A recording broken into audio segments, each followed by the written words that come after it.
je vous retrouve aujourd'hui pour une nouvelle vidéo qui va être une story time. Alors ça va pas être une vidéo ultra joyeuse, mais c'est une vidéo qui je pense est utile. Je voulais vous la filmer parce que je sais que ça peut arriver à d'autres personnes, et si ça arrive à d'autres personnes, moi j'aurais aimé trouver un témoignage sur ce sujet-là. Et j'aurais aimé savoir comment ça s'est passé pour quelqu'un d'autre. Donc en fait, je me suis fait opérer le 8 novembre d'une sleeve gastrectomie et il s'avère que j'étais enceinte et que je ne le savais pas et que personne ne le savait. Normalement, quand vous vous faites opérer, la veille ou 1 ou 2 jours avant, vous devez faire une prise de sang préopératoire. Dans cette prise de sang préopératoire, pour les femmes, normalement, on doit contrôler si vous êtes enceinte ou non. Là, ça n'a pas été fait. Ça n'a pas été fait, ça a été un oubli. Moi, j'ai fait confiance. J'y ai pas pensé nécessairement quand j'ai fait ma prise de sang.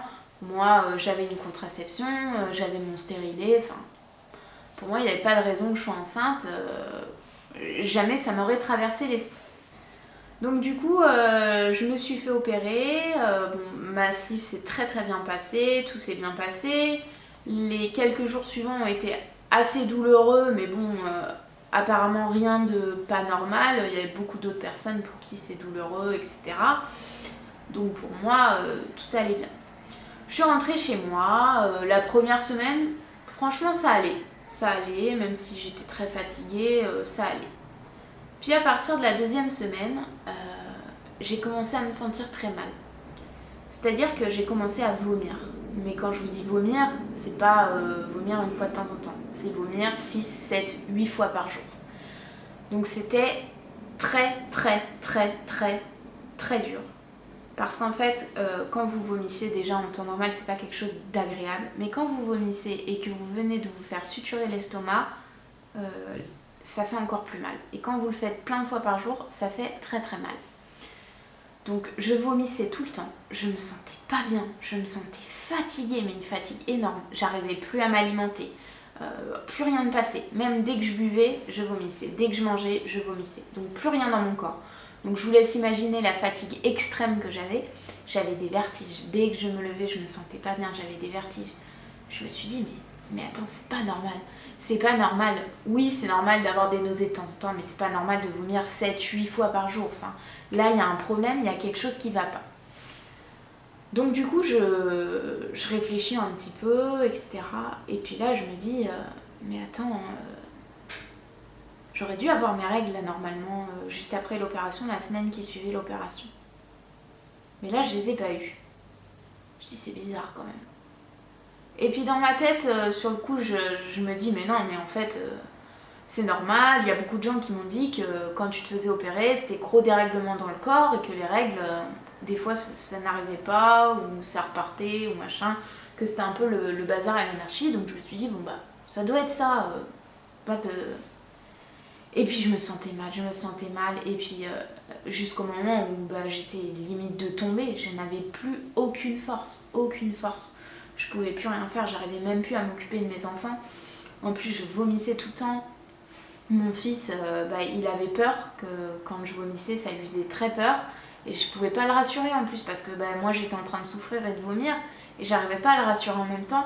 Et du coup, c'était très frustrant pour moi. Et donc, je me suis dit, bon, allez, je vais faire un test de grossesse parce que ces sensations de vomissement, je les connais que très bien.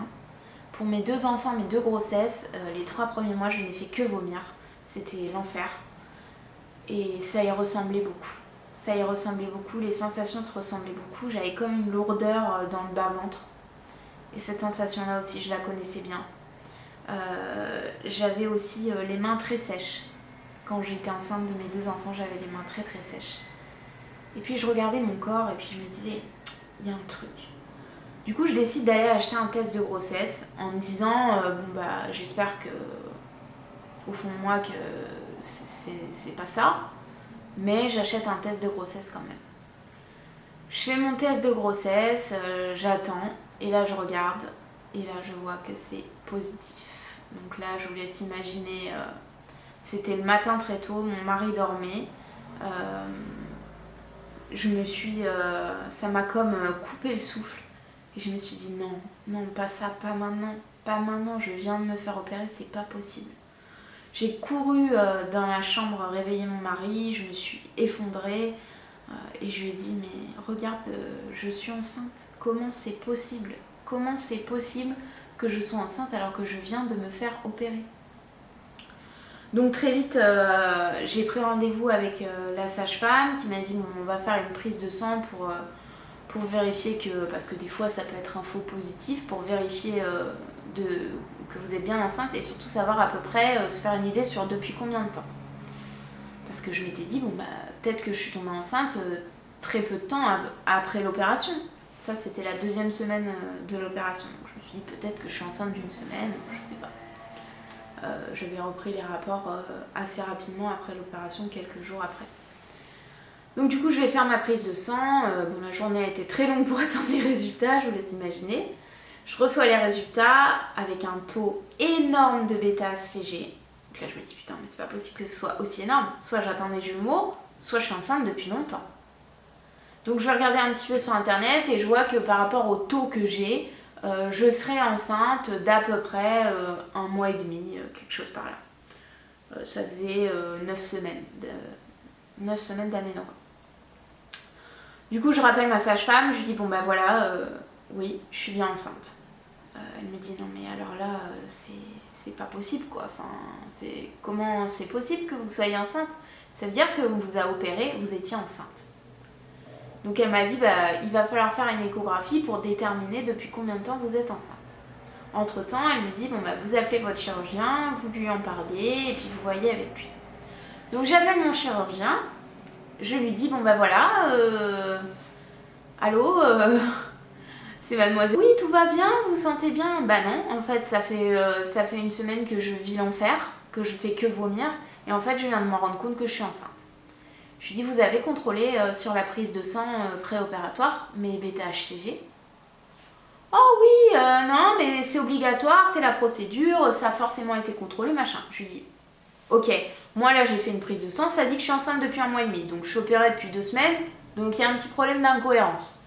Donc je lui dis donc vous allez regarder la prise de sang et vous allez vérifier que ça a bien été fait. Il me dit ok, bon bah je vais vérifier puis je vous rappelle dans 10 minutes. 10 minutes après il me rappelle, il me dit très sûr de lui, hein. Il me dit non mais c'est bon, on avait bien vérifié, vous n'étiez pas enceinte au moment où on vous a opéré. Je lui dis attends c'est pas possible, le mec il me ment, c'est pas possible, moi sur ma prise de sang c'est marqué que je suis enceinte depuis au moins 1 mois et demi. On me dit après la prise de sang c'est pas une science exacte sur le temps de grossesse, c'est l'échographie qui nous le dira. Donc je demande à sa secrétaire de m'envoyer les résultats de la prise de sang pour vérifier moi-même. Je regarde la prise de sang, évidemment, il n'y a aucune trace de taux de bêta-HCG. Ça n'a pas été contrôlé. Donc, le chirurgien m'a menti. Donc, à ce moment-là, j'étais très en colère. Très en colère.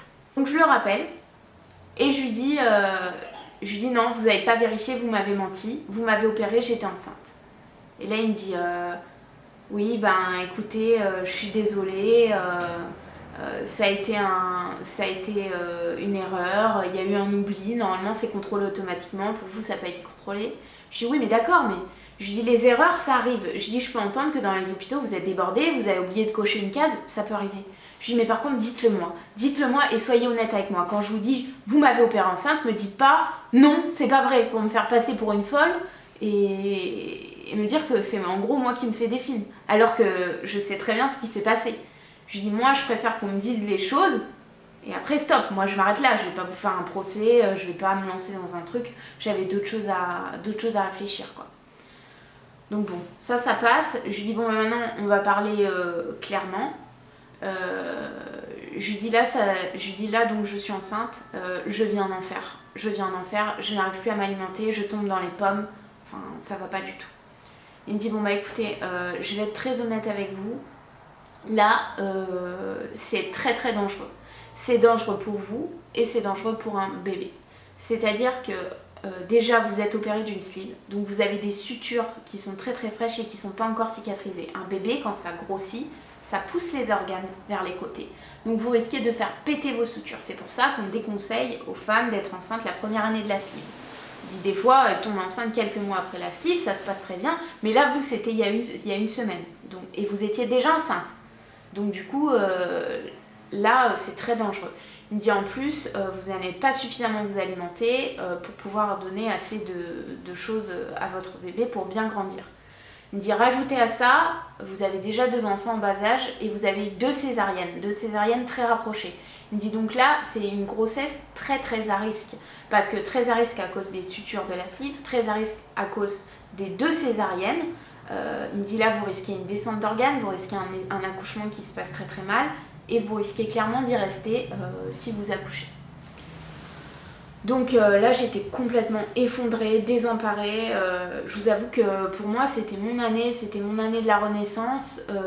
J'avais eu déjà 2 grossesses très rapprochées avec mes enfants qui n'ont même pas 11 mois d'écart.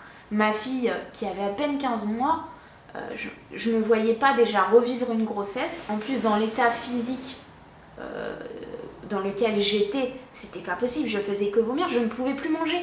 Donc au bout d'un moment, j'allais tomber, j'allais finir hospitalisée. On a beaucoup discuté avec mon mari. Et après, on n'avait ni les moyens d'assumer un autre enfant, ni physiquement, ni mentalement, ni financièrement. On habite à Paris dans un appartement, donc on n'avait pas suffisamment de place pour ça. Et puis on n'avait pas prévu d'avoir d'autres enfants, si vous voulez. Donc, il y a eu plein de raisons. On a pris la décision d'avorter. Parce que de toute façon c'était un trop gros risque à prendre pour moi. Moi je voulais pas prendre le risque que mes enfants ils aient plus de maman et je voulais pas prendre le risque pour un futur bébé qui ait des malformations, qui ait des complications. C'était pas possible, c'était pas le moment. Ça a été très dur.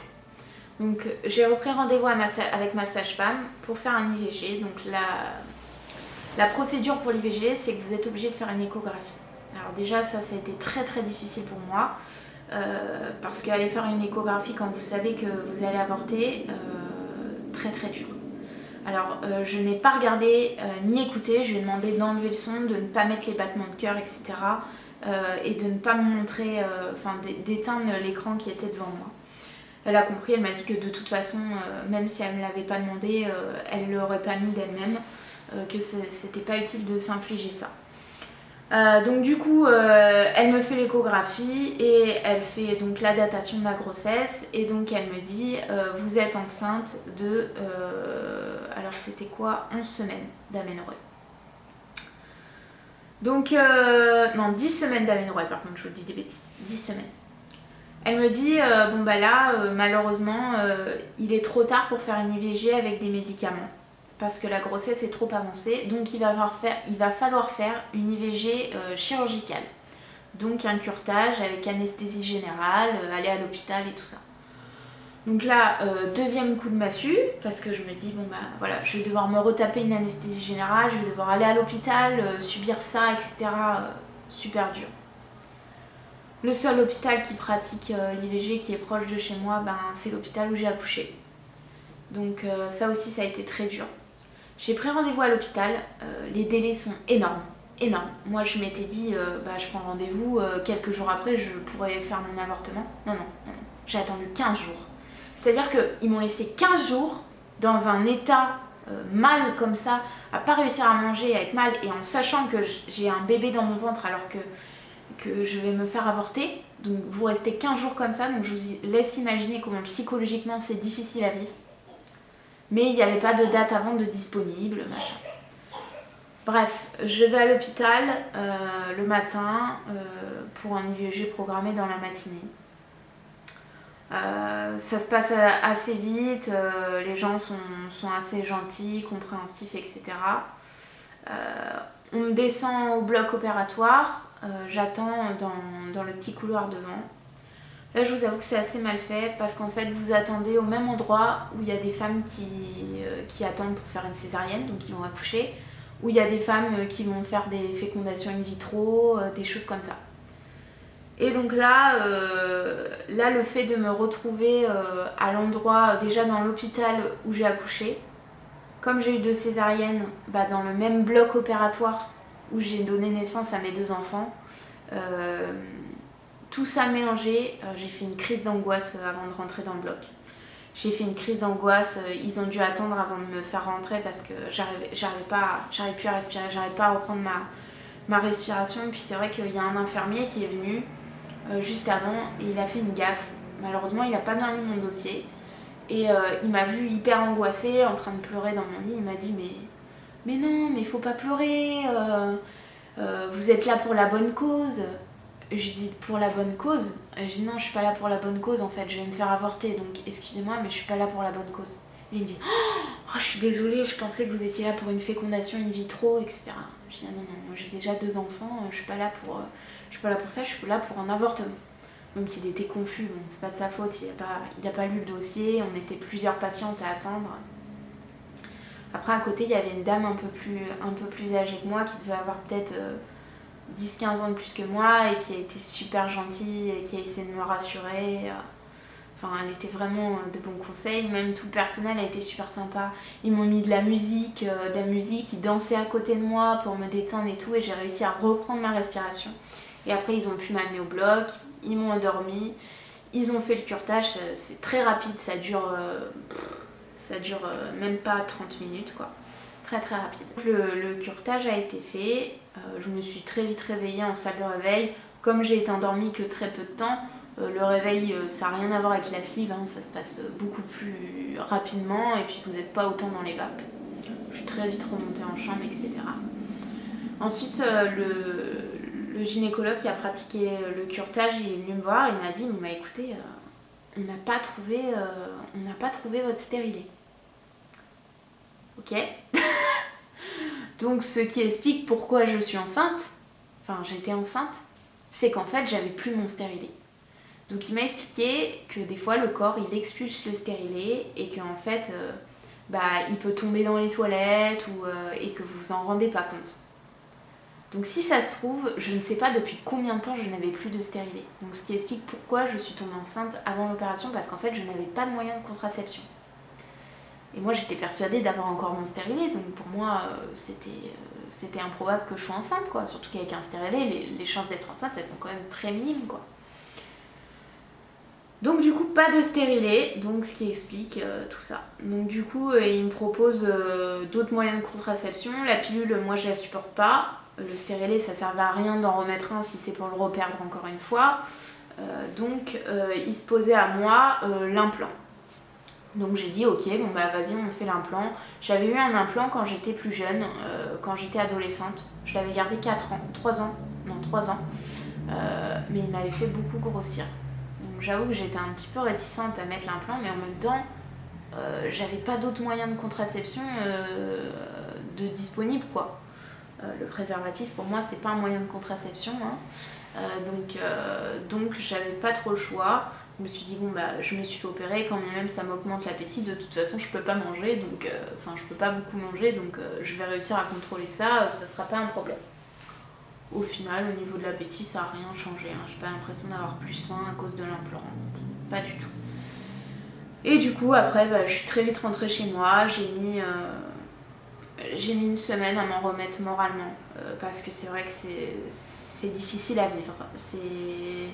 C'est difficile à vivre quand vous avez déjà des enfants, etc. Encore plus, je trouve.